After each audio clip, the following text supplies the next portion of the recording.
In southwest Taiwan, there is a township called Jiadong where there are frequent earthquakes.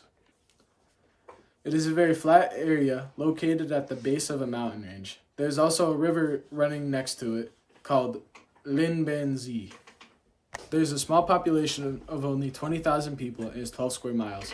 The small population could be caused by the amount of poverty, lack of resources, and lots of damage. Although it has many nice areas and monuments, it is still an environment that many don't want to live in because of the poverty and damage.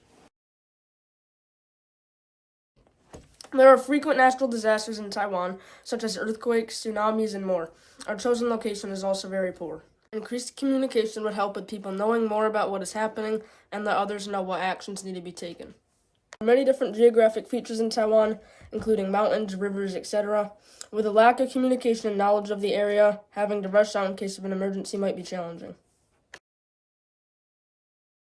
The Hangzhou earthquake of 1959 was one of the most disastrous earthquakes in the history of Taiwan. Over 15 people were killed, over 30 were injured, and over 1,000 houses were destroyed. This shows just how disastrous earthquakes in Taiwan can be. Also, over 2,000 earthquakes happen in a year in Taiwan, with many of them being deadly and causing lots of damage.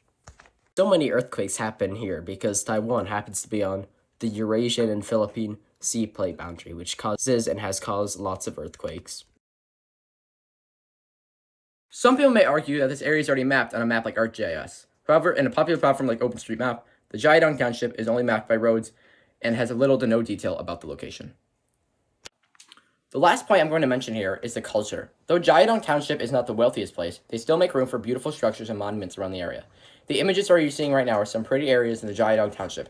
As I mentioned earlier, the Jiadong Township is not very wealthy, which further supports my point of why it needs our help so desperately. Others may argue that the Jiadong Township is too insignificant to map or spend money to take care of, but I beg to differ. The Jiadong Township has a population of 19,211 as of 2018 and has a size of 11.97 square miles. That is just about 20,000 people who are at frequent risk of energy due to the abundant amount of earthquakes that happen here in a year, which I mentioned earlier was around 2,200. That's a lot of quakes.